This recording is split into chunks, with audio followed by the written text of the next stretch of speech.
doing away with this Heavener Runestone State Park, it brings the authenticity of the stone to a lesser degree now that it is a park, a private park.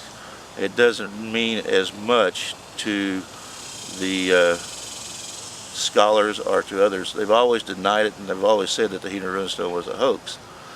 Of course, I don't believe that because I've got evidence that it's not, just from the other finds on the mountain up there. Most of these people are trying to keep me out of the loop, which I'm not quite understanding, other than that I'm related to most of these people up there.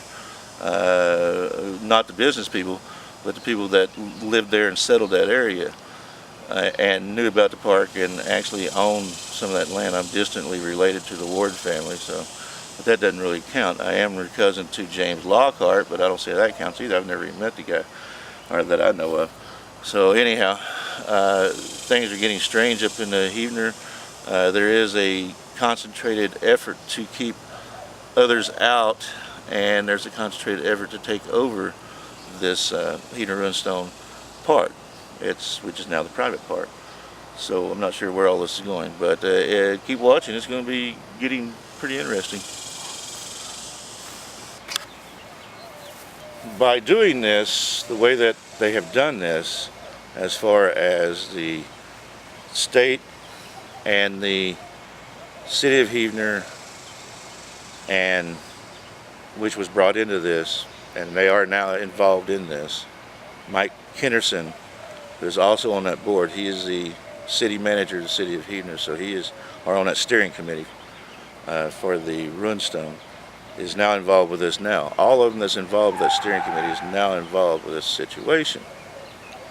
And by doing this, the way that they did it, violated the treaty contract that was done with Herbert Ward at the signing, or whenever they started the state park, with Gloria Farley's backing.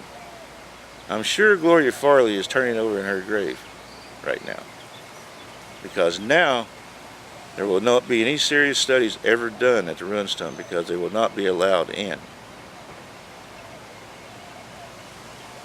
unless you tell them the same story that they want to hear now, which is incorrect. The current transliteration of the Heavener Runestone is incorrect. It is not it has never ever been transliterated to mean what it means now as Gloam's doll. Ever. Only but one person, Dr. Nelson. And they are backing that.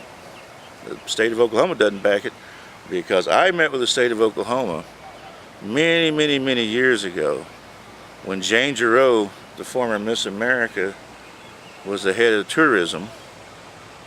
And I met with Russ Stradelmeyer or something like that, who was the head of whatever he was the head of, and with Dino Lawley, who was at the time was the head of the Oklahoma Film Commission.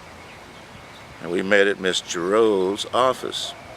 And I was told then that the state of Oklahoma did not think that the stone was real, and that they wanted to get rid of it.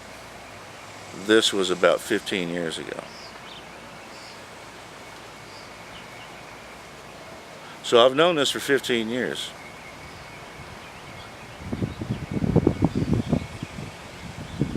I can keep secrets. Can you politicians?